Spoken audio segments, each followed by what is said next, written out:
최진사댁 외동아들은 어려서부터 병약해 어린 부인을 놔두고 먼저 가버립니다. 자신의 아들이 먼저 간 게 며느리 탓이라고 하여 추운 겨울에 집 밖으로 쫓아냅니다. 산속 부서진 마차에서 발견한 쌍둥이를 홀몸으로 어렵게 문을 키웠지만 넓히고 의문을 갖고 한 명은 신주- 문예를, 한 명은 무예에 출중하게 자랐고 우연찮게 들린 시댁에는 시아버지는 죽고 시어머니만 남아 있었는데요. 안녕하세요. 주막의 아담을 찾아주셔서 감사합니다. 구독과 좋아요는 큰 힘이 됩니다. 한기가 맴도는 사랑채 안방입니다. 외풍에 흔들리는 등불 그림자가 마치 저승사자의 손짓처럼 벽을 타고 일렁입니다. 방 안 가득한 쓴 탕약 냄새와 비릿한 피 냄새가 코를 찌릅니다. 바싹 마른 장작처럼 야윈 남편 경수가 퀭한 눈으로 천장을 응시하고 그 곁을 지키는 연화는 수건을 쥔 손을 파르르 떨며 남편의 식은땀을 닦아냅니다. 이미 경수의 숨소리는 끊어질 듯 위태롭습니다. 부인, 여보, 예, 서방님, 저 여기 있습니다. 손 꽉 잡고 있으니 아무 걱정 마세요. 내 몸이 천근만근이요. 일이 허망하게 가면 자네를 어찌할꼬. 아버님 성정이 불과 같으셔서 내가 없으면 자네를 가만두지 않을 터인데. 그런 약한 소리 마십시오. 의원을 다시 불렀으니 곧 털고 일어나실 겁니다. 일어나셔서 저랑 꽃놀이도 가고 글 공부도 다시 하셔야지요. 제발 마음 굳게 먹으세요. 미안하오. 시집 와서 따뜻한 밥 한 번 마음 편히 못 먹이고 고생만 시키다 가는구려. 부디 살아남으시오. 아버님이 모질게 굴더라도 어떻게든 살아서 내 목까지. 경수의 말이 채 끝나기도 전에 그의 고개가 힘없이 옆으로 툭 떨어집니다. 잡고 있던 손에서 온기가 빠르게 빠져나갑니다. 초점 잃은 눈동자는 허공에 멈춰 있습니다. 서방님, 서방님, 눈 좀 떠보세요. 여보. 연화의 비명이 적막한 사랑채를 찢어놓습니다. 그녀는 남편의 가슴에 얼굴을 묻고 오열합니다. 바로 그때 쾅 하고 방문이 부서질 듯 열립니다. 소란을 듣고 달려온 최진사입니다. 그는 들어서자마자 넋이 나간 표정으로 싸늘하게 식은 아들을 내려다봅니다. 믿을 수 없다는 듯 뒷걸음질 치던 최진사가 바닥을 치며 통곡하기 시작합니다. 아이고, 아이고 내 새끼야, 경수야, 이놈아, 애비보다 먼저 가는 불효막심한 놈이 어디 있느냐. 하늘도 무심하시지 어찌하여 하나뿐인 내 아들을 데려가신단 말이냐. 슬픔은 찰나였습니다. 아들의 죽음을 확인한 최진사의 눈빛이 순식간에 섬뜩한 도끼로 변합니다. 그의 시선이 아들의 시신을 붙잡고 울고 있는 연화에게 꽂힙니다.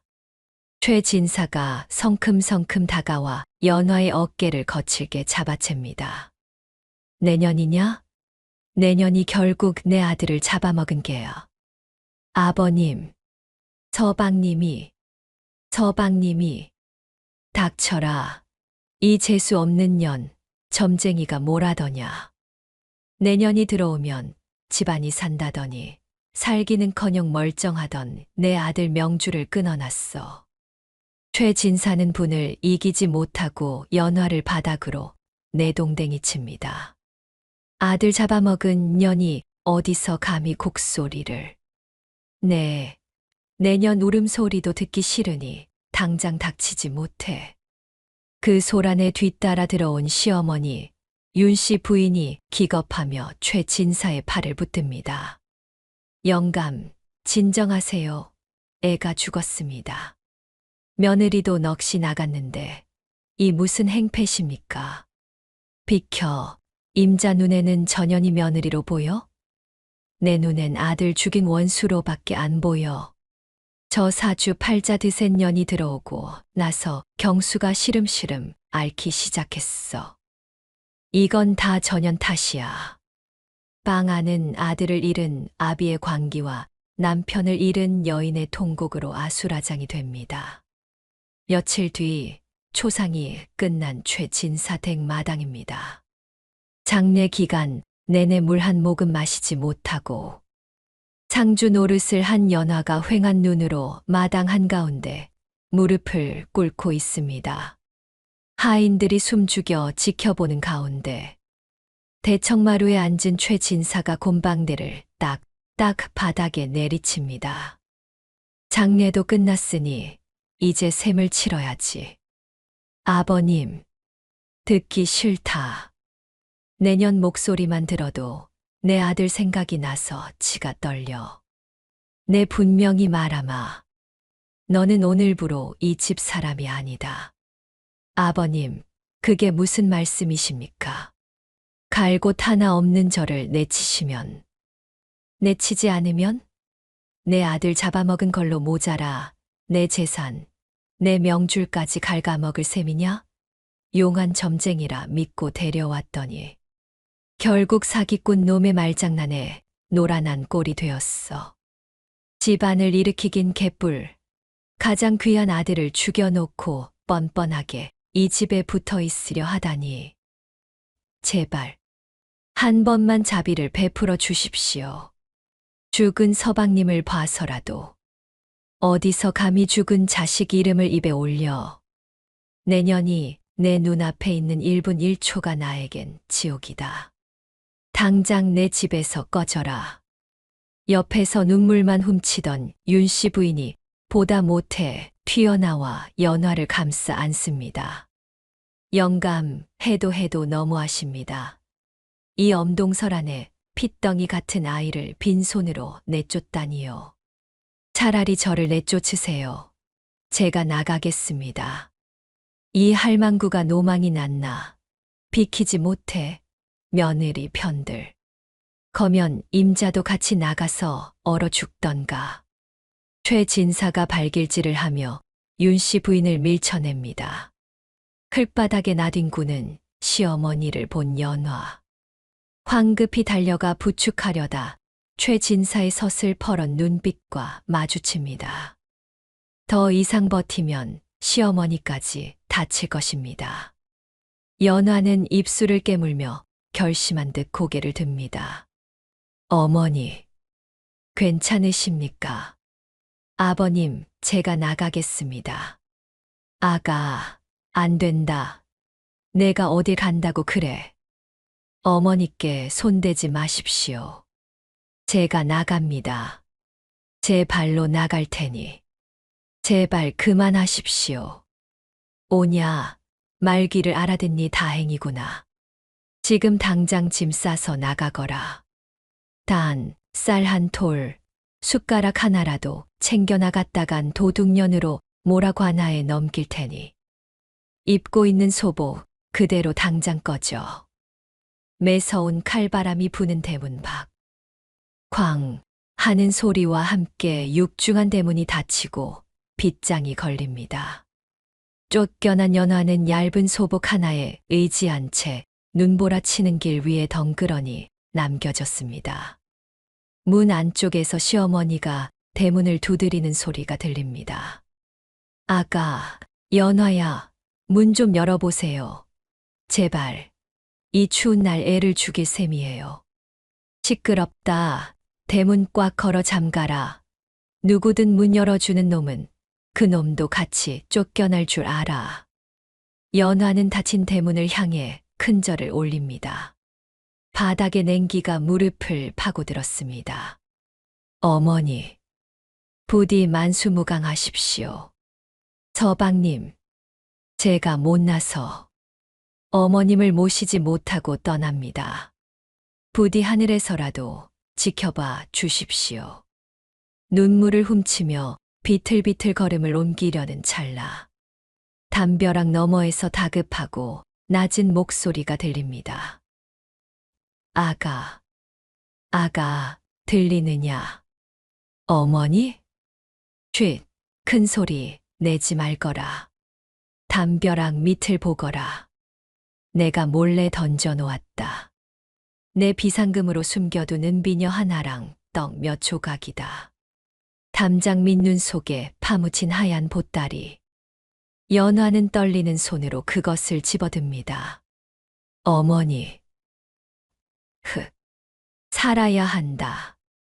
무슨 수를 써서라도 살아남아라. 점쟁이가 그랬다.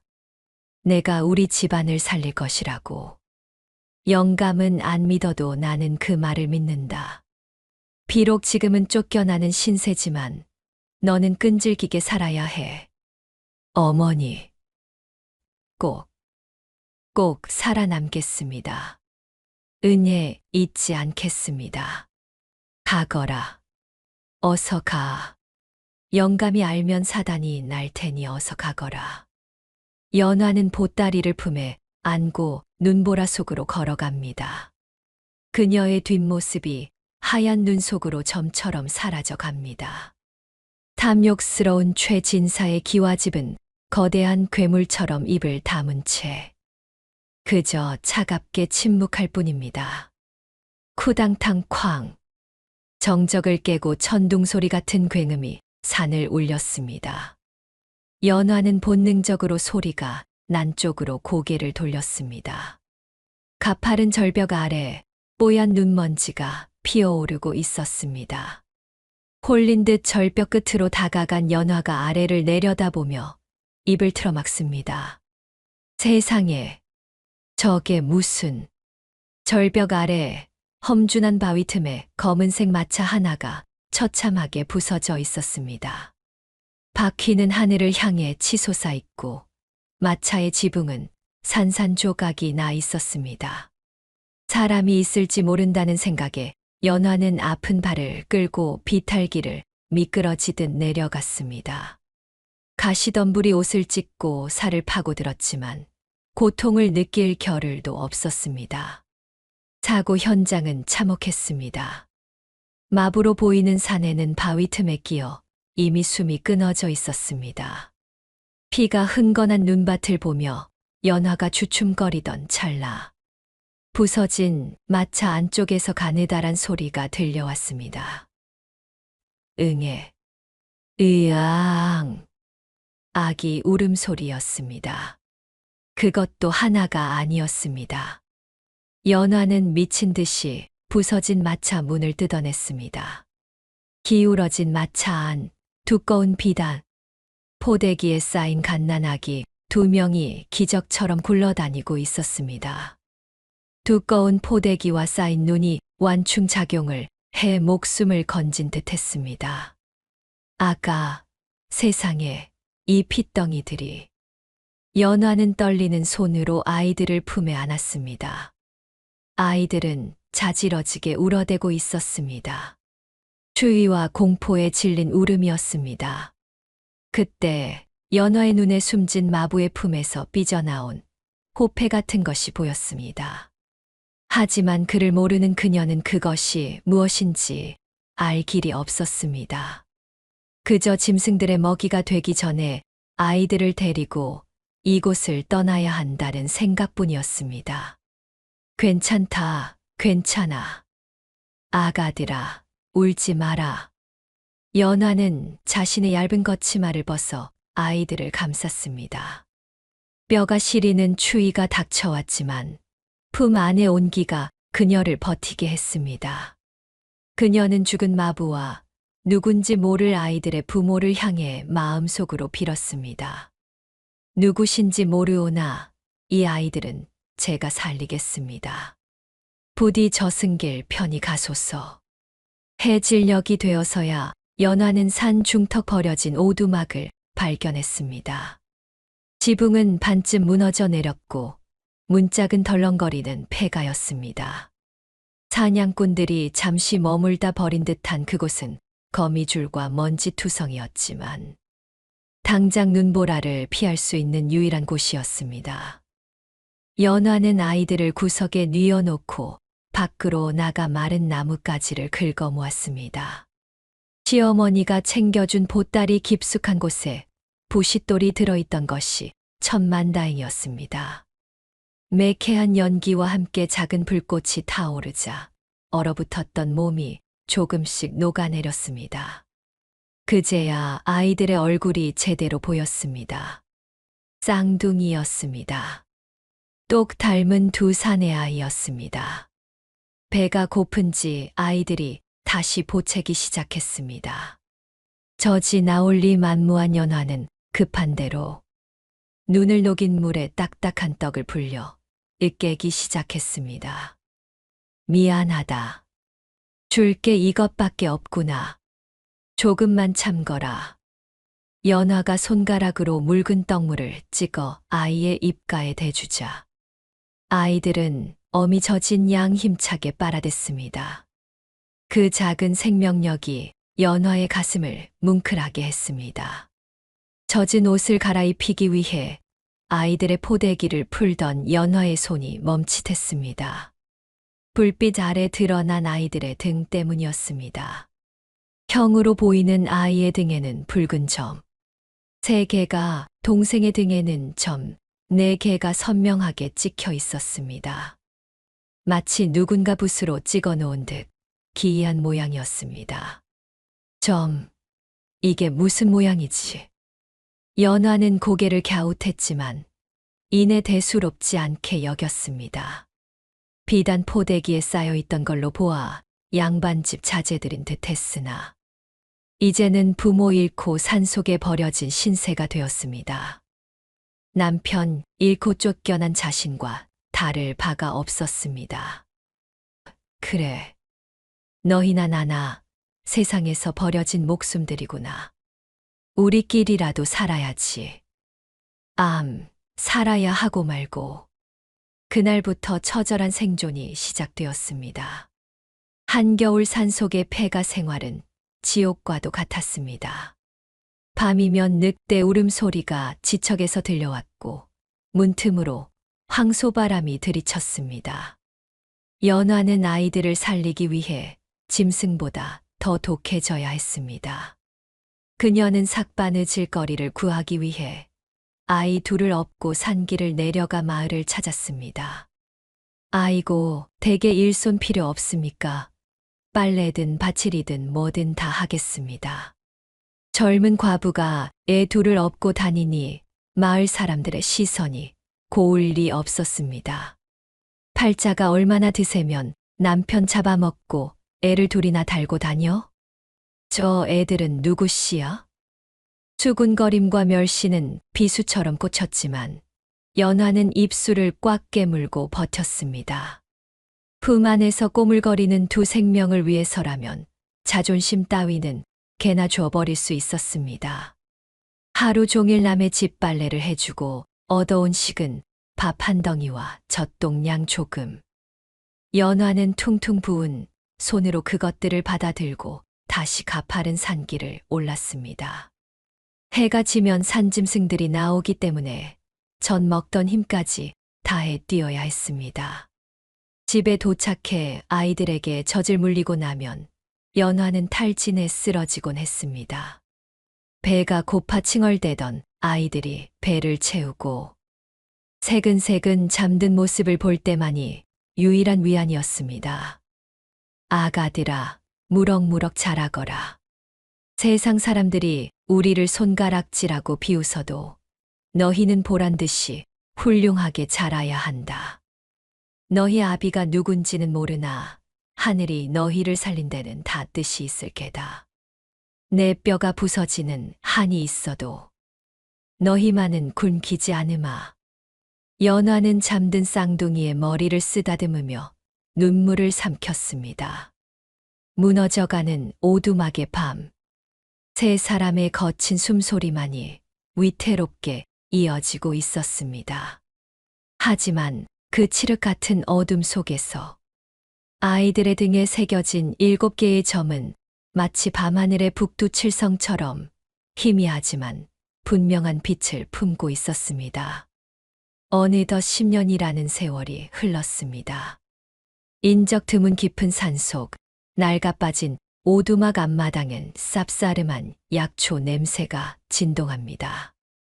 30대 중반이 된 연화의 얼굴엔 고된 세월의 흔적으로 거친 주름이 잡혔고, 옷같이 곱던 손마디는 나무 껍질처럼 투박해졌습니다. 그녀는 허리춤에 밧줄을 단단히 묶고 등에는 자기 몸짓만 한 약주. 망태기를 진 채 가파른 산을 오르고 있습니다. 10살 된 쌍둥이 선우와 진우도 어머니의 뒤를 따라 헉헉거리며 산을 오릅니다. 조금만 더 가면 정상이다. 힘내거라. 연화가 아이들을 독려하며 도착한 곳은 깎아지른 듯한 절벽 꼭대기였습니다. 발밑으로는 천냥 낭떠러지가 입을 벌리고 있었습니다. 너희는 절대 이 근처로 오면 안 된다. 저기 나무 뒤에 안전하게 있거라. 연화는 튼튼해 보이는 고목나무 둥치에 밧줄을 단단히 묶고 다른 한쪽 끝을 자신의 허리에 감았습니다. 그리고 조심스럽게 절벽 아래로 몸을 내렸습니다. 절벽 중간쯤 손이 닿을락말락한 곳에 귀한 약초 석송이 위태롭게 피어 있었습니다. 선우와 진우는 절벽 끝에서 멀찌감치 떨어진 나무 뒤에 숨어 조마조마한 마음으로 밧줄에 매달려 내려가는 어머니의 모습을 지켜보았습니다. 연화가 떨리는 손으로 바위 틈을 잡고 조금씩 옆으로 이동하여 약초를 향해 손을 뻗는 순간이었습니다. 지지하고 있던 바위가 바스라지며 연화의 몸이 허공으로 쏠립니다. 악! 어머니! 비명과 함께 연화가 추락합니다. 허리에 묶어둔 생명줄이 팽팽하게 당겨지며 절벽 모서리에 긁혔습니다. 투둑! 그때였습니다. 10년 넘게 산을 타며 비바람에 사가버린 낡은 밧줄이 비명을 질렀습니다. 팽팽해진 밧줄의 한가운데가 연화의 무게를 버티지 못하고 한 올 한 올 끊어지기 시작한 것입니다. 안 돼. 밧줄이. 절벽 위에서 이 광경을 목격한 선우의 얼굴이 사색이 되었습니다. 밧줄이 완전히 끊어지기 직전의 절체절명 순간 동생 진우가 번개처럼 튀어나갔습니다. 진우야, 위험해. 선우의 외침에도 아랑곳하지 않고 진우는 끊어지려는 밧줄의 앞부분을 향해 몸을 날렸습니다. 탁! 투두둑 툭! 진우의 고사리 같은 손이 밧줄을 낚아챔과 동시에 원래 묶여있던 뒷부분이 완전히 끊어져 나갔습니다. 순간적으로 어머니의 추락하는 엄청난 무게가 진우의 작은 팔에 고스란히 실렸습니다. 진우가 비명을 지르며 절벽 끝자락에 발을 쾅 박아 넣었습니다. 하지만 엄청난 하중에 진우의 작은 몸이 절벽 끝으로 주르륵 끌려가기 시작했습니다. 진우야. 그때 뒤이어 달려온 선우가 진우의 허리춤과 밧줄을 함께 움켜쥐었습니다. 형, 버텨. 절대 놓으면 안 돼. 으악. 형제가 힘을 합쳐 발 뒤꿈치로 흙바닥을 찍어 누르자 질질 끌려가던 밧줄이 팽팽한 소리를 내며 절벽 끝에서 기적적으로 멈췄습니다. 아이들의 이마엔 핏대와 식은땀이 터져 나왔습니다. 낙하하던 연화의 몸이 허공에서 덜컥 멈춥니다. 끊어진 밧줄을 잡고 버티는 두 아들을 올려다본 연화는 믿을 수 없는 광경에 입을 다물지 못합니다. 얘들아, 어머니. 응. 당길게요. 조금만 참아요. 진우는 선우가 뒤에서 지탱해 주는 사이 이를 악물고 밧줄을 잡아당기기 시작합니다. 자신의 몸무게보다 두세 배는 무거운 어머니를 마치 우물에서 두레박을 건지듯 쑥쑥 끌어올립니다. 선우는 곁에서 밧줄을 감아 정리하며 진우의 엄청난 괴력에 내심 놀랍니다. 이것은 10살 아이의 힘이 아니었습니다. 한바탕 소동 후 연화와 쌍둥이는 마을 약재상에 와 있습니다. 진우가 끌어올려 캔 귀한 석송을 약재상 주인 앞에 내려놓습니다. 주인은 탐욕스러운 눈으로 약초를 살피더니 짐짓 단청을 피우며 혀를 찹니다. 에잉, 이게 뭐야? 잎이 다 상했구만.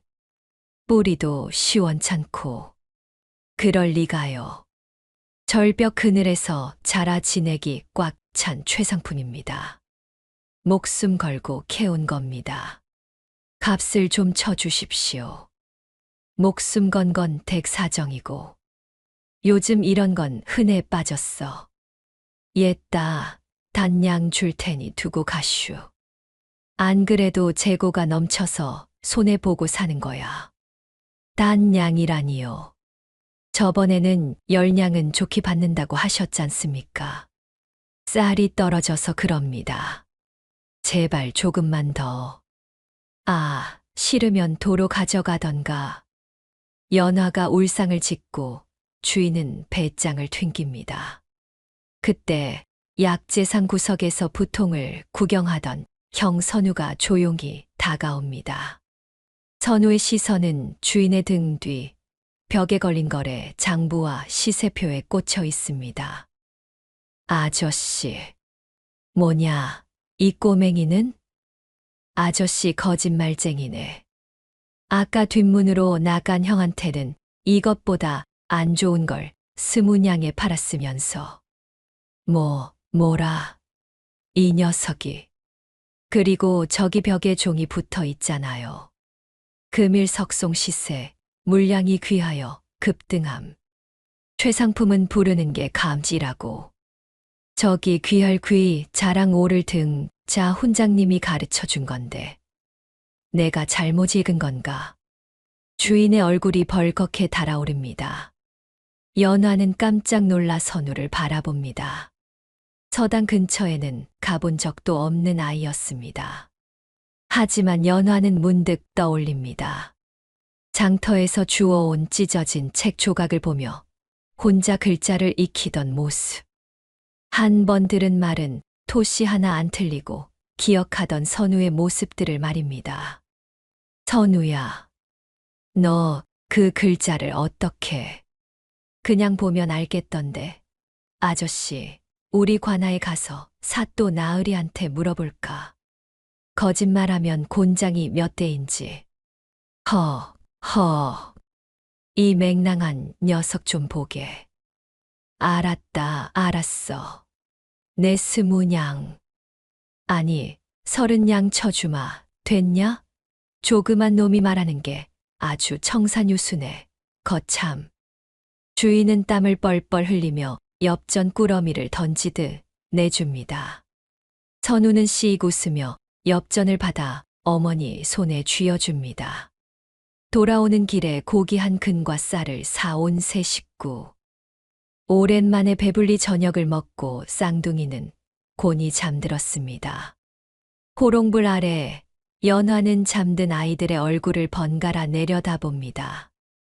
앳된 얼굴로 세상 모르고 자고 있지만 오늘 있었던 일은 결코 우연이 아니었습니다. 연화는 이불을 덮어주던 손을 멈추고 깊은 한숨을 내쉽니다. 짐작은 했지만 이건 예사 제주가 아니다. 산속에서 썩힐 녀석들이 아니야. 그녀는 아이들을 키우며 느꼈던 기이한 순간들을 애써 무시해왔습니다. 압이 없는 자식, 그것도 출신을 알 수 없는 아이들이 지나치게 뛰어나다는 건 축복이 아니라 저주가 될 수도 있는 세상이기 때문입니다. 게다가 그 악독한 시아버지가 이 사실을 알게 된다면 무슨 짓을 할지 모릅니다. 너희가 누군지 어디서 왔는지 어미는 모른다. 허나 이 험한 세상에서 너희를 지키려면 내가 더 강해져야겠구나. 연화의 눈빛이 흔들립니다. 그리고 너희도 힘을 숨기는 법을 배워야 해. 너무 밝은 빛은 도적대를 부르는 법이니까. 문풍지가 바람에 떨리며 우는 소리를 냅니다. 쌍둥이의 비범함은 이제 막 세상 밖으로 고개를 내밀기 시작했습니다. 그것이 이 가족에게 닥쳐올 거대한 운명의 서막임을 연화는 본능적으로 직감하고 있었습니다.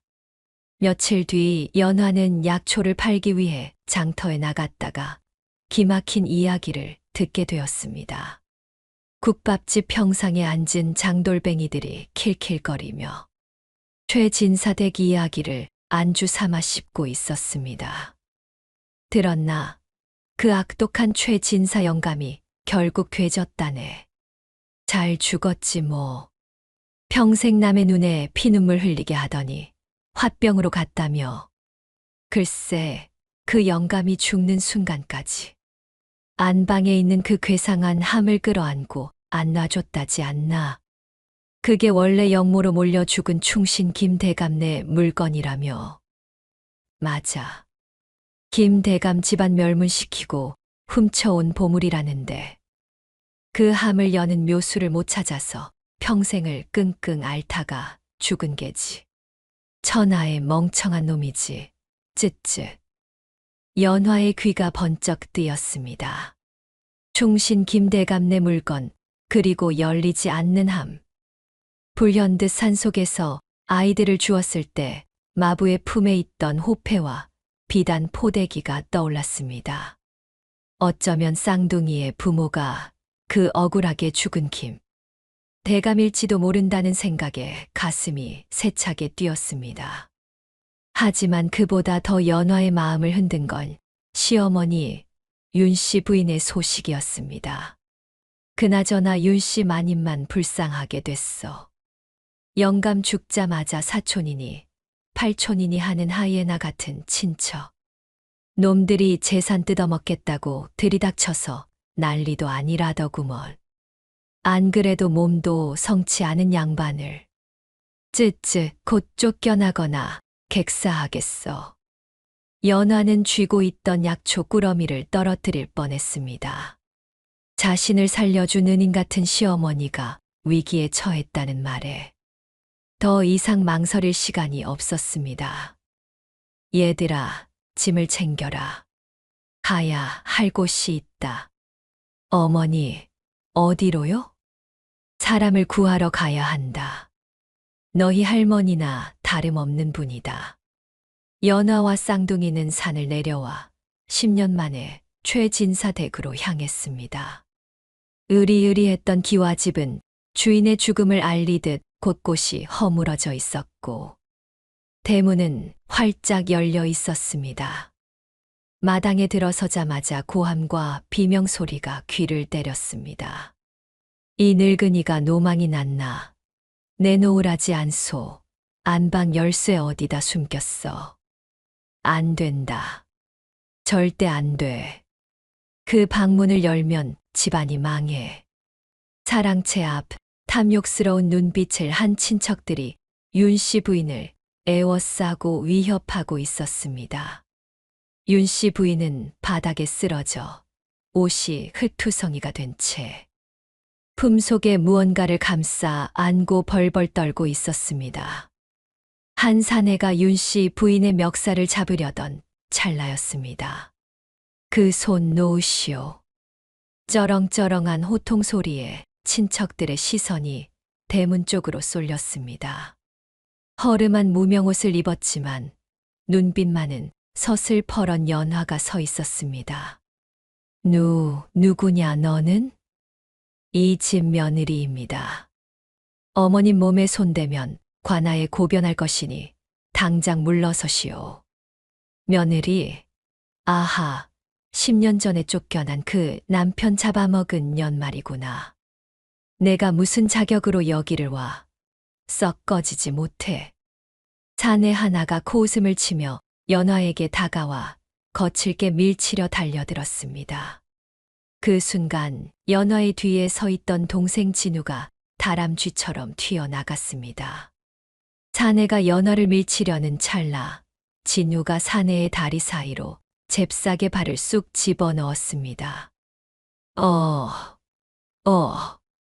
사내는 자신의 속도와 무게를 이기지 못하고 진우의 다리에 걸려 허공에 붕 떴다가 마당 흙바닥에 얼굴부터 처박혔습니다. 후당탕. 아이고, 내 코야. 이그, 아저씨, 조심 좀 하시지. 눈이 발바닥에 달렸나? 진우가 넘어진 사내 앞에서 짐짓 모른 척 혀를 찹니다. 사내는 코피를 흘리며 씩씩거리고 일어났습니다. 이 조그만 놈이 감히, 너 오늘 죽었어. 사내가 주먹을 치켜들고 진우에게 달려들려 하자. 이번에는 대문 쪽에 서 있던 형 선우가 활짝 열린 대문 밖을 보며 큰 소리로 외쳤습니다. 포졸 아저씨, 여기에요. 여기 도둑놈들이 할머니를 때려요. 선우가 손을 흔들며 펄쩍펄쩍 뛰자 흥분했던 친척들의 얼굴이 사색이 되었습니다. 안 그래도 남의 집 재산을 강제로 뺏으러 온 터라 관아의 개입이 가장 두려웠던 것입니다. 포졸. 관아에서 벌써 알았단 말이냐? 선우는 한술 더 떠 대문 밖을 향해 소리쳤습니다. 어서 오세요. 여기 코피 흘리는 아저씨가 대장이에요. 몽둥이 찜질 좀 해주세요. 에이씨, 재수 없게. 야, 튀어. 관아 놈들 엮이면 골치 아파진다. 지레겁을 먹은 친척들은 넘어진 사내를 부축하여 허둥지둥 뒷문으로 도망쳤습니다. 텅 빈 대문 밖에는 지나가는 강아지 한 마리뿐이었지만 도둑채 발 저린 그들은 뒤도 돌아보지 않고 달아났습니다. 친척들이 사라지자 연화는 황급히 윤씨 부인에게 달려가 무릎을 꿇었습니다. 어머니, 괜찮으십니까? 늦게 와서 죄송합니다. 정말 죄송합니다. 아가. 연화냐? 정말 내 며느리 연화가 맞느냐? 예, 어머니. 접니다. 살아서 돌아왔습니다. 윤씨 부인은 연화의 거친 손을 잡고 하염없이 눈물을 흘렸습니다. 그러다 연화의 등 뒤에서 씩씩하게 서 있는 쌍둥이를 발견하고는 눈이 휘둥그레졌습니다. 그런데 이 아이들은 누구냐? 방금 그 맹랑한 녀석들이 내가 낳은 아이들이냐? 아닙니다. 그게. 연화는 주위를 살피고 목소리를 낮춰 10년 전 눈보라 치던 밤의 일을 털어놓았습니다. 절벽 아래 마차 사고, 죽은 마부, 그리고 기적처럼 살아남은 쌍둥이를 거두어 키운 이야기까지. 윤씨 부인은 믿기지 않는다는 표정으로 쌍둥이를 바라보았습니다. 특히 아이들의 눈빛에서 묘한 기품이 흐르는 것을 느끼고 고개를 끄덕였습니다. 그렇구나. 하늘이 너에게 귀한 인연을 점지해 주셨구나. 내가 이 아이들을 살렸어. 다행입니다. 어머니, 이제 급한 불은 껐으니 저희는 이만 물러가겠습니다. 산에 다시 들어가 짐을 정리하고 종종 내려와 어머니를 살피겠습니다. 연화가 몸을 일으키려 하자 윤씨 부인이 연화의 손을 꼭 맞잡았습니다. 안 된다. 그 험한 산속으로 아이들을 또 데려가겠다는 말이냐? 어머니, 아버님도 안 계신데 출가 외인인 제가 그것도 외간 남자아이들을 데리고 이 집에 머무는 것은 법도에 어긋납니다. 법도, 그런 고리타분한 소리 말거라. 내 몰골을 좀 봐라. 그리고 이 옥골 선풍 같은 아이들을 보렴. 한창 먹고 배워야 할 나이에 언제까지 산속에서 약초나 캐게 할 셈이냐? 어머니. 하지만 영감은 같지만 썩어도 준치라고 내 곳간에는 아직 너희 셋 넉넉히 건사할 재산이 남아있다. 내 목숨을 구해준 은인들을 다시 길바닥에 내몰 수는 없다. 여기를 다시 너희 집이라고 생각하거라. 이제 그만 밖에서 고생하고 내 그늘에서 좀 쉬어. 내가 아이들을 훌륭하게 키우는 걸 돕고 싶구나. 윤 씨 부인의 따뜻한 진심에 연화의 눈시울이 붉어졌습니다. 지난 10년 누구에게도 기대지 못하고 홀로 버텨온 세월이었습니다. 어머니, 정말 그래도 되겠습니까? 그럼 되고 말고 행랑채 끝방이 비어 있다.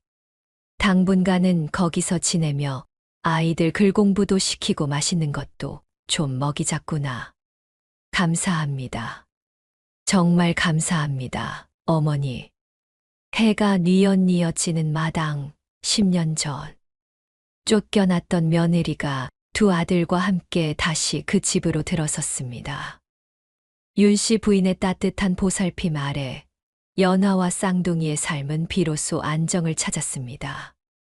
비록 가세가 기울어 예전처럼 하얀 쌀밥에 고깃국을 몇 끼 먹을 수는 없었지만 적어도 끼니 걱정 없이 배불리 먹고 따뜻한 군불 땐 방에서 잠들 수 있는 것만으로도 감지덕지한 나날이었습니다. 거친 산바람에 터졌던 연화의 손등은 윤기가 돌기 시작했고 꾀죄죄했던 쌍둥이는 말끔한 옷을 차려입으니 어디 내놓아도 손색 없는 번듯한 도령들의 자태가 났습니다. 하지만 편안함에 취해 있을 그들이 아니었습니다. 쌍둥이는 물 만난 고기처럼 각자의 재능을 꽃피우기 시작했습니다. 마을 어귀 깐깐하기로 소문난 강훈장의 서당입니다. 형선우는 서당에 다닌 지 보름도 안 되어 훈장을 놀라게 했습니다. 또래 아이들이 천자문을 떼며 쩔쩔맬 때 선우는 훈장의 책상에 놓인 논어를 읽고 있었습니다. 강 훈장이 기가 막혀 책상을 탁 쳤습니다. 허허, 이 녀석 보게. 내가 그 뜻이나 알고 있는 것이냐? 선우는 당황하지 않고 또랑또랑한 목소리로 답했습니다. 군자불기라 하였습니다. 군자는 한 가지 용도로만 쓰이는 그릇이 아니라는 뜻이니 배움에 있어 한계를 두지 말고 두루 익혀 세상에 쓰임이 되어야 한다는 말씀 아니겠습니까? 10살 아이의 입에서 나올 해석이 아니었습니다. 강 훈장은 떨리는 손으로 수염을 쓸어내렸습니다. 내가 붓을 잡은 지 40년이 넘었으나 이런 신동은 처음 본다. 내 스승이 되고자 했으나 이제는 내가 너에게 배울 판이구나. 너는 이 시골 구석에 있을 그릇이 아니다. 내 벗들에게 서신을 보내 더 넓은 학문을 접할 수 있게 해주마. 선우가 고개를 숙여 예를 표하자 강 훈장은 흐뭇하면서도 한편으론 두려운 눈빛으로 아이를 바라보았습니다. 붓끝 하나로 세상을 베어버릴 날카로운 기백이 어린 선우에게서 느껴졌기 때문입니다. 한편 동생 진우의 무대는 여전히 산이었습니다. 하지만 이제는 생존을 위한 채집이 아닌 진짜 사냥과 무예를 익히는 수련장이었습니다. 어느 날 마을의 노련한 사냥꾼들과 함께 멧돼지 몰이를 나갔을 때였습니다. 그물에 걸린 거대한 멧돼지가 발광하며 그물을 찢고 튀어나왔습니다. 사냥꾼들이 혼비백산하여 나무 위로 도망칠 때 미처 피하지 못한 젊은 사냥꾼 하나가 넘어져 멧돼지에게 바칠 위기에 처했습니다. 위험해, 피해. 다들 비명을 지르는 순간 진우가 튀어나갔습니다. 물론 아무리 힘센 진우라도 맨손으로 성난 멧돼지를 제압할 수는 없었습니다. 하지만 진우는 도망치는 대신 주변에 있던 굵직한 통나무를 번쩍 들어 올렸습니다. 이거나 먹어라. 진우가 힘껏 내리친 통나무가 멧돼지의 콧등을 정확히 강타했습니다. 퍽 하는 소리와 함께 돌진하던 멧돼지가 방향을 틀어 비틀거렸습니다. 그 찰나의 순간 덕분에 넘어졌던 사냥꾼은 목숨을 건질 수 있었습니다. 그 광경을 멀리서 지켜보던 한 노인이 있었습니다. 한쪽 눈에 긴 흉터가 있고 허리춤에 낡은 목검을 찬 장무관이었습니다. 그는 과거 왕실의 호위무사였으나 역모에 휘말려 낙향에 은둔하던 고수였습니다. 상황이 정리된 후 장무관이 씩씩거리는 진우에게 다가갔습니다. 힘은 장사다만 쓰는 법이 틀려 먹었구나. 예, 할아버지는 누구세요? 그렇게 무식하게 힘만 쓰다간 제명에 못 산다. 힘이란 물과 같아서 흐름을 타야지 막으려 들면 둑이 터지는 법이다. 진우는 자존심이 상한 듯 입을 삐죽거렸습니다. 저 일에 배도 사람을 구했다고요. 구하긴 했지. 허나 내 놈 손목이 나갈 뻔했어. 통나무를 내려칠 때 어깨가 아니라 허리를 썼어야지. 쯧쯧, 원석이 흙구덩이에 굴러다니는 꼴이라니. 장무관이 혀를 차며 돌아서려 하자 진우는 직감적으로 이 노인이 보통 내기가 아님을 깨달았습니다. 잠깐만요. 그럼 어떻게 힘을 써야 하는지 가르쳐 주세요. 호, 내 훈련은 멧돼지 놈보다 더 고약할 텐데 견딜 수 있겠느냐? 자신 있습니다. 그날부터 진우는 장무관의 초막을 드나들며 검술과 창술, 그리고 무엇보다 자신의 넘치는 힘을 다스리는 호흡법을 전수받기 시작했습니다. 밤이 깊었습니다. 연화는 행랑채 마루에 앉아 바느질을 하다 마당으로 들어오는 두 아들을 맞이합니다. 한 놈은 은은한 먹 냄새를, 한 놈은 건강한 땀 냄새를 풍기며 들어옵니다. 그 모습이 어찌나 듬직한지 연화의 입가에 미소가 번집니다. 다녀왔습니다, 어머니. 오냐, 고생들 했다. 훈장님 말씀은 잘 듣고 사냥은 무사히 다녀온 거냐? 그럼요. 어머니, 저 오늘 진짜 대단한 스승님을 만났어요. 힘을 쓰는 법을 알려주신대요. 형님도 마찬가지입니다. 강 훈장님께서 더 어려운 책을 구해주신다 하셨습니다. 아이들의 자랑을 듣던 윤 씨 부인이 안채에서 나오며 흐뭇하게 웃습니다. 그래야지. 너희는 이 좁은 마당에 묶어둘 녀석들이 아니야. 내 남은 힘을 다해서라도 너희 뒷바라지는 해줄 테니 원 없이 배우고 익히거라.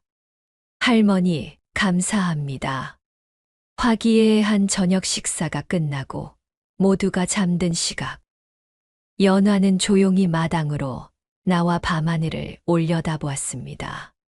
칠흑 같은 어둠 속에서도 길을 알려주는 북두칠성처럼 쌍둥이의 운명도 이제 제 궤도를 찾아 돌기 시작했습니다.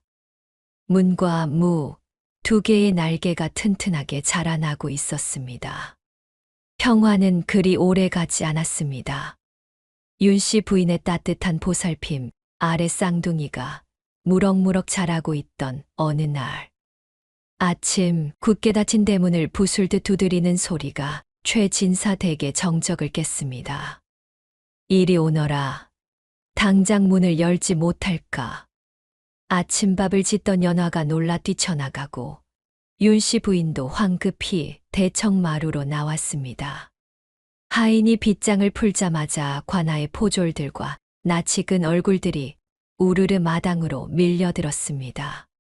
지난번 진우에게 코가 깨져 도망갔던 그 친척 최가였습니다. 코에 하얀 붕대를 칭칭 감은 그는 거만하게 뒷짐을 진 채 이번에는 관아의 이방을 대동하고 나타났습니다. 아니, 이 사람들이 아침부터 무슨 행패요? 윤 씨 부인이 호통을 쳤지만 최가는 비릿한 웃음을 흘리며 이방에게 눈짓을 했습니다. 이방이 품에서 두루마리 문서 하나를 꺼내 펼쳐 보였습니다. 죄인 윤 씨는 듣거라. 내 남편 최진사는 생전에 관아의 공금을 유용하고 도박 빚으로 천냥을 빚졌다. 이에 관아에서는 국법에 따라 이 집과 전답 일체를 몰수하여 빚을 청산키로 했다. 무슨 소리요? 내 영감이 돈을 밝혔으면 밝혔지. 공금을 횡령하고 도박을 할 위인이 아니요. 이건 모함이요. 닥치거라. 여기 최진사의 인장이 찍힌 차용증이 증거로 있다. 빚을 갚지 못할 시 집을 넘기겠다는 각서도 있으니 당장 이 집을 비우고 나가라. 이방이 흔드는 문서에는 붉은 인장이 선명하게 찍혀 있었습니다. 하지만 그것은 누가 봐도 급조된 징후가 역력했습니다. 최가는 킬킬거리며 윤 씨 부인에게 다가갔습니다. 그러게 내가 좋게 말할 때 내놓았으면 노후는 편하게 해드렸을 텐데. 괘씸하게 굴더니 꼴 좋습니다, 숙모님. 이 천하의 날강도 같은 놈들. 내 놈들이 관아 놈들과 짜고 문서를 조작한 게지. 내 이놈들을 그냥. 화가 난 윤 씨 부인이 달려들려 하자. 포졸 하나가 창대 끝으로 늙은 부인을 거칠게 밀쳤습니다. 어머니. 윤 씨 부인이 마당에 나뒹굴자 연화가 비명을 지르며 달려가 부축했습니다. 그 광경을 본 진우의 눈이 뒤집혔습니다. 이 자식들이. 진우가 짐승 같은 포효를 내지르며 포졸에게 달려들었습니다. 스승장 무관에게 배운 보법으로 순식간에 거리를 좁힌 진우는 포졸의 창을 맨손으로 잡아채더니 그대로 낚아채 발로 뚝 분질러 버렸습니다. 저놈 봐라. 포졸들이 당황하여 주춤거리는 사이 진우는 부러진 창자루를 쥐고 이방과 최가 앞으로 돌진했습니다. 그 살기에 눌린 최가는 비명을 지르며 엉덩방아를 찧었습니다. 죽여버릴 거야. 감히 우리 할머니를 건드려. 진우야, 멈춰라. 다급한 외침은 형 선우였습니다. 선우가 달려와 진우의 팔을 필사적으로 붙잡았습니다. 놔, 형. 저놈들이 할머니를 밀쳤어. 다 부셔버릴 거야. 안 돼. 관군을 치면 영모야. 내가 여기서 주먹을 휘두르면 우리 모두 죽어. 어머니도 할머니도 다 죽게 만들 셈이야? 영모라는 말에 진우의 주먹이 허공에서 멈췄습니다. 연화 역시 사색이 되어 진우를 말렸습니다. 진우야, 참아야 한다. 제발 참아라. 지금은 우리가 어쩔 수 없다. 그 사이 정신을 차린 이방이 악을 썼습니다. 뭐 하느냐, 저것들을 당장 끌어내. 공무집행을 방해하면 전원 옥살이를 시킬 것이다. 결국 연하와 쌍둥이 그리고 윤 씨 부인은 짐 하나 챙기지 못한 채 포졸들의 손에 질질 끌려 대문 밖으로 내동댕이 쳐졌습니다. 쾅! 육중한 대문이 닫히고 안에서는 친척들의 비열한 웃음소리가 담장을 넘어 들려왔습니다.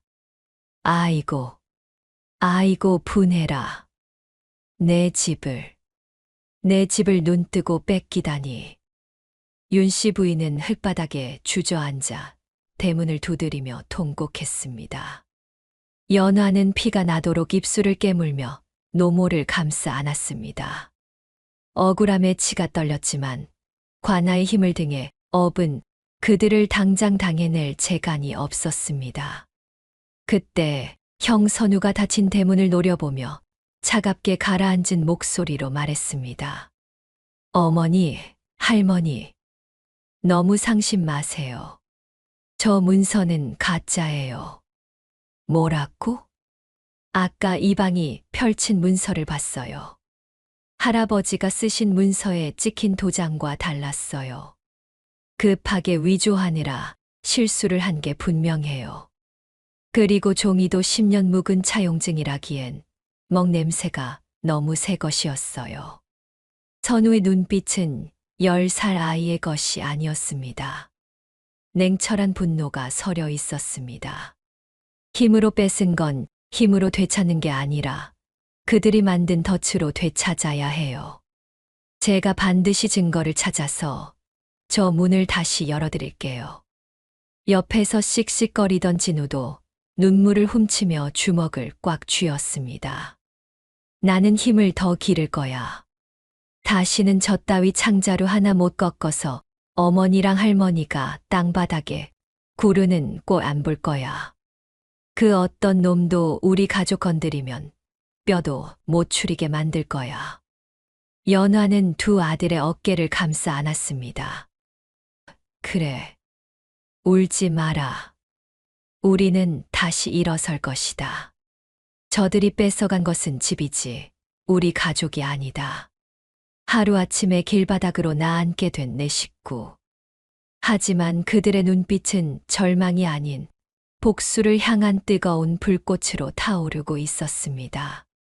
탐욕스러운 친척과 부패한 관리가 건드려선 안 될 영린을 건드린 것입니다.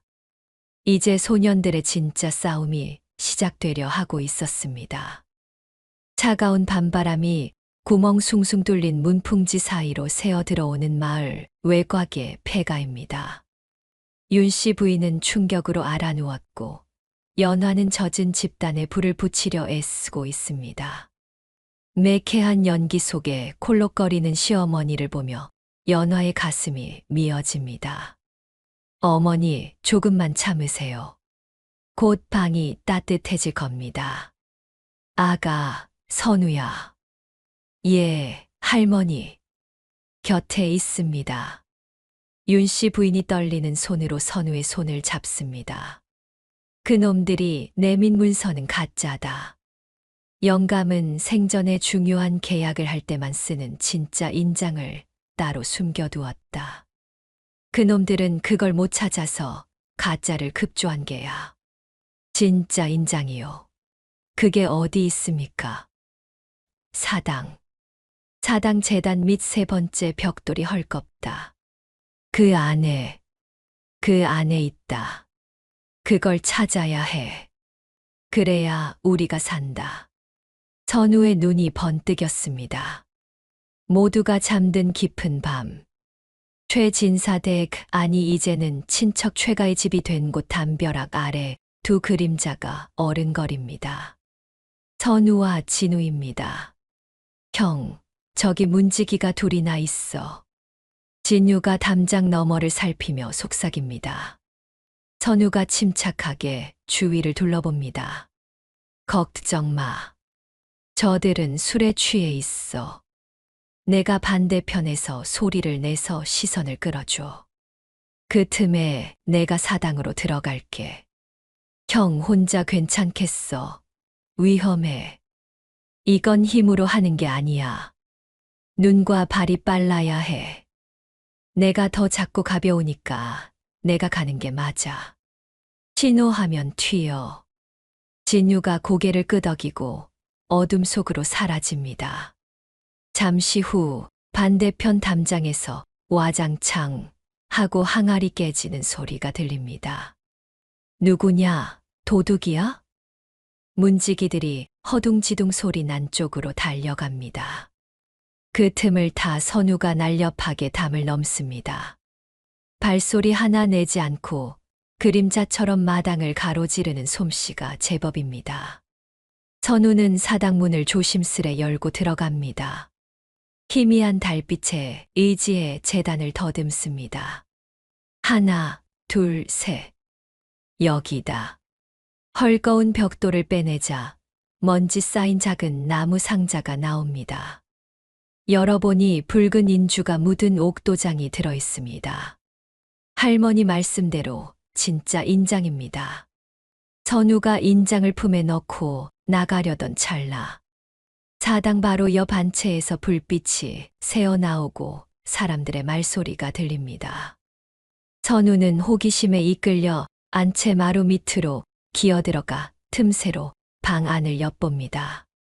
방 안에는 최가와 열쇠공으로 보이는 노인이 그 비밀의 함을 두고 씨름하고 있습니다. 이복에 그냥 망치로 깨부수면 안 되나. 이깟 나무 상자 하나를 못 열어서 쩔쩔매. 최가가 답답한 듯 소리치자 열쇠공이 기겁하며 손사래를 칩니다. 아이고, 큰일 날 소리 마십시오, 나으리. 이 함은 보통 물건이 아닙니다. 억지로 톱질을 하거나 충격을 주면 안에서 유리병이 깨지게 설계되어 있습니다. 유리병. 그게 뭔데? 강산이나 묵물입니다. 깨지는 순간 안에 든 문서들이 몽땅 녹아버리거나 검게 물들어 못쓰게 됩니다. 애써 뺏은 김대감의 땅 문서가 다 휴지 조각이 되는 꼴을 보고 싶으십니까? 젠장. 독한 놈들 같으니라고. 최가는 분통을 터뜨리며 함을 걷어찹니다. 저 안에 든 게 다 내 돈인데. 김대감네가 숨겨둔 비자금이랑 땅 문서가 저기 다 있는데 그림의 떡이라니. 마루 밑에 숨어있던 선우는 안도의 한숨을 삼켰습니다. 다행히 놈들은 함을 열지도 부수지도 못할 것입니다. 그 안에 든 것이 무엇인지는 정확히 모르지만 적어도 놈들이 갖지는 못한다는 사실만으로도 충분했습니다. 선우는 조용히 어둠 속으로 몸을 숨겨 빠져나왔습니다. 무사히 빠져나온 선우와 진우가 폐가로 돌아왔습니다.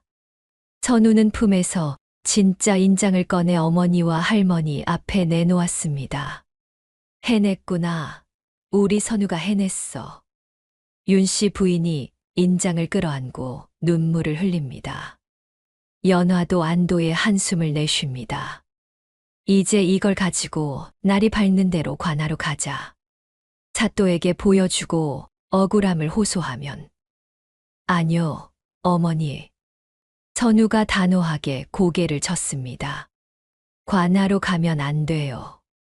그 사또는 이미 최가랑 한통속이에요. 우리가 이걸 들고 가면 오히려 도둑질을 했다며 인장을 뺏고 옥에 가둘 게 뻔해요. 그럼 어쩌란 말이냐? 더 높은 사람을 찾아야 해요. 이 고을 사또가 함부로 건드리지 못할 만큼 힘이 세고 공정한 분이요. 저는 내일 날이 밝는 대로 강 훈장님을 찾아가겠습니다. 훈장님? 예. 훈장님은 한양의 고위 관료들과도 서신을 주고받으시는 분이에요. 분명 이 상황을 타개할 방법을 알고 계실 겁니다. 형의 말을 듣던 진우도 눈을 반짝이며 나섭니다. 그럼 난 장무관 스승님한테 갈게. 장무관 어르신. 응, 스승님은 옛날에 임금님을 지키던 호위무사였대. 영모 누명을 쓰고 내려오셨지만 믿을 만한 동료들이 있다고 했어. 무관들은 의리를 중요하게 생각하니까 분명 도와주실 거야. 연화는 훌쩍 자란 두 아들을 번갈아 바라보았습니다. 이제 어미의 치마폭에 쌓여있던 어린아이들이 아니었습니다. 그래, 너희 말이 맞다. 쥐구멍에도 벼틀 날이 있다는데 우리에게도 도울 사람이 있을 게다. 날이 밝으면 각자 스승님을 찾아뵙고 오거라. 폐가의 틈새로 들어오는 아침 햇살이 형제의 얼굴을 비춥니다. 억울하게 쫓겨난 소년들은 이제 무작정 우는 대신 자신들이 가진 인연과 지혜를 모아 거대한 바위에 맞설 준비를 마쳤습니다. 강 훈장의 서신을 받은 인편이 한양으로 떠나고 피 말리는 며칠이 흘렀습니다. 연화와 식구들은 마을 외곽 폐가에 숨어 초조하게 소식을 기다렸습니다. 그 시간 최진사댁을 차지한 친척 최가와 현감은 승리에 도취해 있었습니다. 최가와 현감은 대청마루에 앉아 기생들을 끼고 거하게 술판을 벌이고 있었습니다. 사또 나으리 덕분에 앓던 이가 빠진 것처럼 시원합니다. 그 늙은이와 며느리 년이 쫓겨나는 꼴을 보니 10년 묵은 체증이 내려갑니다. 그래야지. 이제 이 고을의 알짜배기 땅은 다 자네와 내 것일세. 탐욕스러운 웃음소리가 담장을 넘어가던 바로 그때였습니다. 쿵쿵. 육중한 발소리와 함께 부서진 대문 틈으로 관복을 갖춰 입은 사내가 들어섰습니다.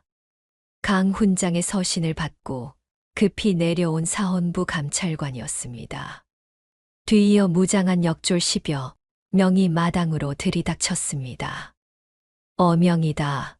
부패한 관리와 도적 무리는 동작을 멈추라.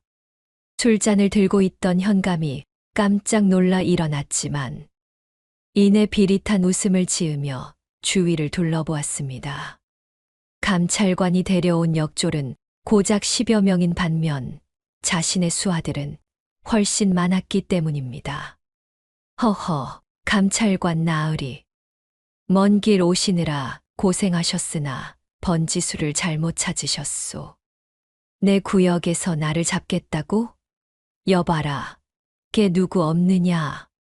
현감의 고함 소리에 행랑채와 문간방에서 대기하고 있던 포졸들과 최가의 사병들이 우르르 쏟아져 나왔습니다.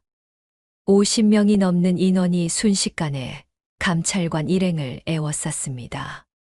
수적 10세의 역졸들이 주춤하며 뒤로 물러섰습니다.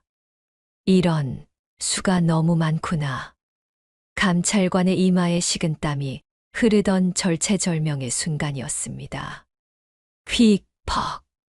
어디선가 날아온 화살 하나가 감찰관을 위협하던 사병의 칼을 쳐냈습니다. 어떤 놈이 쪽수 믿고 까부는 것이냐. 지붕과 담장 위에서 장무관과 마을의 노련한 사냥꾼들이 모습을 드러냈습니다. 그들은 이미 활시위를 당긴 채 사병들을 겨누고 있었습니다. 누구냐? 누구긴. 이 나라의 썩은 환부를 도려내러 온 백성들이다. 장무관의 신호와 함께 사냥꾼들이 마당으로 뛰어내렸습니다. 잘 훈련된 그들의 움직임에 오합지졸인 사병들의 대열이 무너졌습니다. 마당은 순식간에 아수라장이 되었습니다. 그 혼란을 틈타 구석에 숨어있던 최가가 도끼 어린 눈으로 주변을 살폈습니다. 마침 감찰관의 뒤를 따라 들어와 구석에 몸을 피하고 있던 윤씨. 부인과 연화가 눈에 들어왔습니다. 저 할망구만 없으면. 최가는 품에서 단도를 꺼내 들고 윤씨 부인을 향해 달려들었습니다. 연화가 비명을 지르며 시어머니 앞을 막아서려 했지만 역부족이었습니다. 죽어라. 최가의 칼날이 윤씨 부인의 목을 노리는 일촉즉발의 순간. 쾅. 어디선가 번개처럼 튀어나온 진우가 최가의 팔목을 낚아챘습니다. 우리 할머니 건드리지 마. 진우의 눈에서 불꽃이 튀었습니다. 그는 잡은 최가의 팔을 비틀며 그대로 들어 올려 마당 한가운데 쌓여있던 집단 위로 내동댕이 쳤습니다. 최가가 비명을 지르며 나뒹굴자 사태를 지켜보던 현감은 사색이 되어 뒷문으로 도망치려 했습니다. 하지만 그 앞을 형 선우가 가로막았습니다. 선우는 품에서 옥도장이 든 상자를 꺼내 감찰관에게 높이 들어보였습니다. 나으리, 여기 증거가 있습니다. 이것이 바로 할아버님께서 생전에 쓰시던 진짜 인장입니다. 놈들이 만든 가짜 문서의 도장과 대조해 보십시오. 감찰관이 옥도장을 받아 즉석에서 문서와 대조하자 가짜임이 만천하에 드러났습니다. 내 놈들의 죄가 명백하구나. 여봐라, 저들을 당장 굴비 역듯 묶어라. 포승줄에 묶인 현감과 최가가 질질 끌려나가자 담장 밖에서 숨죽여 지켜보던 마을 사람들이 환호성을 질렀습니다. 강훈장은 그제야 뒤에서 조용히 걸어 나와 감찰관과 눈인사를 나누며 고개를 끄덕였습니다. 상황이 종료되고 연화와 윤씨 부인은 서로를 부둥켜 안고 감격의 눈물을 흘렸습니다. 진우는 씩씩거리며 할머니의 흙 묻은 옷을 털어드리고 있었고, 선우는 안도감에 다리가 풀려 주저앉았습니다. 이제야 집으로 돌아왔습니다. 다시 찾은 최진사 댁 안방. 엉망이 된 술상을 치우자 방 한가운데 덩그러니 놓인 육중한 함 하나가 눈에 들어왔습니다. 그 난리통에도 묵묵히 자리를 지키고 있던 비밀의 함. 감찰관은 죄인들을 압송하기 전 기이한 눈빛으로 그 함을 바라보았습니다. 이것은 10년 전 사라진 김대감의 물건이 아니더냐? 감찰관의 말에 마당은 찬물을 끼얹은 듯 조용해졌습니다. 모두의 시선이 안방 한가운데 묵묵히 놓여있는 육중한 함으로 쏠렸습니다. 감찰관은 안타까운 표정으로 함을 어루만졌습니다. 이 함에는 김대감의 결백을 증명할 결정적인 증거가 들어있다고 전해진다. 허나 주인이나 그 핏줄이 아니면 절대 열리지 않게 설계되어 조정에서도 그 내용을 확인하지 못해 10년째 애만 태우고 있었지. 억지로 열려고 하면 내부의 장치가 작동해 내용물이 모두 녹아버린다고 하더구나. 그때 선우가 조용히 앞으로 나섰습니다. 나으리 제가 열어보겠습니다. 내가 위험하다. 방금 말하지 않았느냐. 억지로 열면 방법을 알고 있습니다. 형제만이 알 수 있는 열쇠가 있습니다. 선우의 눈빛은 확신에 차 있었습니다.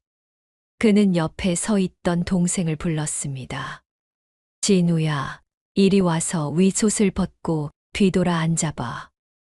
응, 여기서 옷을? 영문을 모르는 진우가 쭈뼛거리며 웃옷을 벗고 등판을 보이자 선우 역시 주저없이 옷을 벗어 그 옆에 나란히 섰습니다. 사람들의 웅성거림 속에 드러난 형제의 등. 진우의 등에는 4개의 붉은 점이, 선우의 등에는 3개의 점이 선명하게 박혀 있었습니다. 선우는 마음속으로 두 사람의 점을 겹쳐보았습니다. 그것은 함의 뚜껑에 정교하게 새겨진 수많은 별자리 중 가장 크고 밝게 빛나는 북두칠성의 모양과 정확히 일치했습니다. 역시 어머니가 매일 씻겨주며 만져주던 그 점들이 열쇠였어. 선우는 떨리는 손가락으로 진우의 등에 있는 점의 위치에 해당하는 함의 버튼들을 차례로 눌렀습니다. 하나, 둘, 셋, 넷. 그리고 자신의 등에 해당하는 3곳을 눌렀습니다. 철커덕기. 10년이 넘도록, 아니 최진사가 평생을 바쳐도 열지 못했던 그 함의 뚜껑이 거짓말처럼 스르르 열렸습니다. 세상에 감찰관을 비롯한 강훈장, 장무관, 그리고 마을 사람들 모두가 경악했습니다. 함 안에는 김대감의 결백을 증명하는 왕의 밀서와 가문의 보물, 그리고 훗날 자식들에게 남긴 피 묻은 편지가 고스란히 들어있었습니다. 편지를 읽은 감찰관은 떨리는 목소리로 외쳤습니다. 이 아이들이 바로 김대감의 잃어버린 쌍둥이 아들들이다. 하늘이 충신의 핏줄을 살리셨구나. 출생의 비밀이 밝혀지는 순간 연화는 다리에 힘이 풀려 주저앉았습니다. 산속 눈밭에서 주워온 핏덩이들이 사실은 가장 고귀하고 억울한 사연을 가진 아이들이었던 것입니다. 이제 너희는 역적의 자식이 아니라 명문가의 자손이다. 한양으로 가자. 가서 잃어버린 이름과 명예를 되찾아야지. 감찰관의 말에 연화는 고개를 떨구었습니다. 이제 아이들을 보내줘야 할 때가 온 것 같았습니다. 비천한 과부의 자식으로 썩힐 인재들이 아니었으니까요. 가거라. 어서 가서 너희 자리를 찾거라. 연화가 눈물을 삼키며 등을 돌리려던 찰나. 쌍둥이는 약속이라도 한 듯 연화에게 달려와 넙죽 큰 절을 올렸습니다. 어머니! 선우가 울먹이며 연화의 손을 잡았습니다. 낳아주신 부모님은 따로 계실지 모르나 저희를 살리고 키워주신 분은 오직 어머니뿐입니다. 어머니가 아니었다면 저희는 10년 전 그 눈밭에서 얼어 죽었을 것입니다. 진우 역시 연화의 거친 손을 자신의 볼에 비비며 펑펑 울음을 터뜨렸습니다. 맞아요. 어머니가 제 진짜 엄마예요. 한양을 가든 대궐을 가든 엄마랑 같이 안 가면 저도 안 가요. 그래. 고맙다. 정말 고맙다. 이렇게 훌륭하게 자라주어서. 연화는 두 아들을 품에 안고 오열했습니다. 윤씨 부인 역시 며느리와 손주들을 감싸 안으며 눈시울을 붉혔습니다. 마당 가득했던 탐욕의 그림자는 거치고 따스한 햇살만이 그들을 비추었습니다. 그로부터 세월이 흘러 모든 것이 제자리를 찾았습니다. 누명을 벗은 김대감 가문의 명예는 회복되었고 나라는 쌍둥이에게 큰 상과 자귀를 내렸습니다. 물론 쌍둥이는 그 모든 영광을 윤씨 부인과 연화에게 돌렸습니다. 형 선우는 과거에 장원 급제하여 백성의 억울함을 풀어주는 명재상이 되었고 동생 진우는 무과에 급제하여 변방의 오랑캐를 떨게 하는 대장군이 되었습니다. 그리고 어느 화창한 봄날 고향집 대청마루 백발이 성성하지만 정정한 윤씨 부인과 온화한 미소를 머금은 연화가 나란히 앉아 차를 마시고 있습니다. 어머니, 저 왔습니다. 활짝 열린 대문으로 관복을 입은 늠름한 두 사내가 들어옵니다. 두 어머니의 얼굴에 세상에서 가장 환한 미소가 피어오릅니다. 버려진 운명이라 여겼으나 서로를 지키는 별이 되어준 가족. 그들의 이야기는 밤하늘의 북두칠성처럼 영원히 빛나는 전설이 되었습니다.